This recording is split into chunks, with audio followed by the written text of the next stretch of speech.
Hello and welcome to WDM 101 Ways to Improve Your Online Business.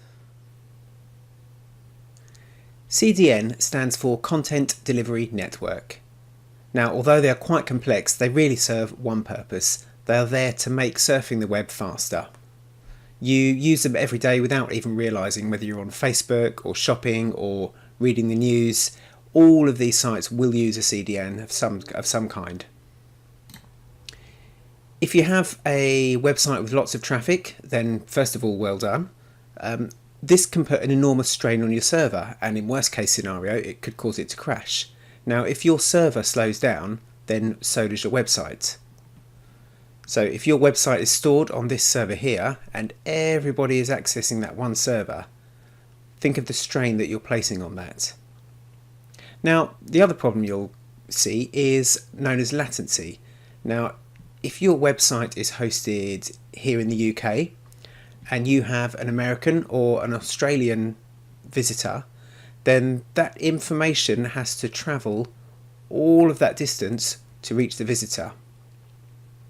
Now, this causes a delay known as latency, which is the delay that occurs between requesting a web page and it actually appearing on your screen. So both of these issues can be solved with a CDN.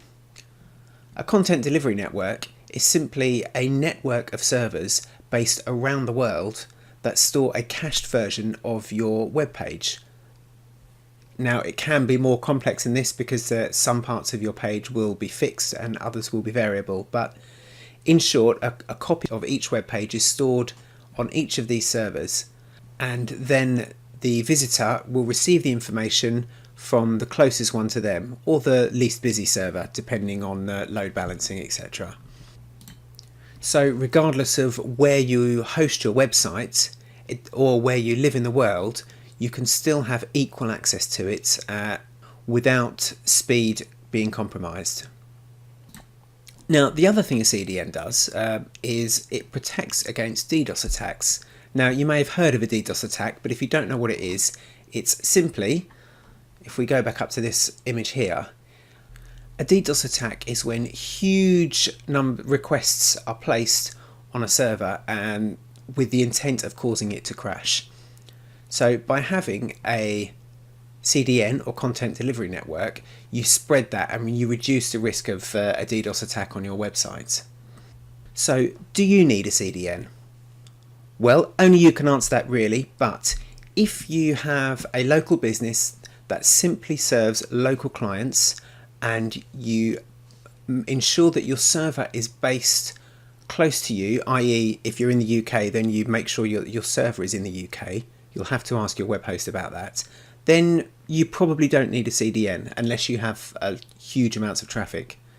However, if, like the majority of people, you serve clients around the world or you have a high volume of traffic, then a CDN is definitely something you should consider. Now, there are ways of implementing it. The first one, and my absolute preference, is if you use WordPress, then use managed hosting. Now, I have written here that just because you can buy web hosting for £5 a month doesn't mean you should. Now, I know there are cheap web hosts in abundance anywhere you look online, but if you dig a little deeper, you'll see why they're cheap, and you'll also see why many reputable companies don't use this kind of hosting. Managed hosting is something that's designed specifically for WordPress, well, in our case, and it will take care of CDN for you without you doing anything at all. It will also have lots of other benefits. Now, the other option is to use a plugin. Most CDN services, such as Cloudflare, will have a plugin you can install.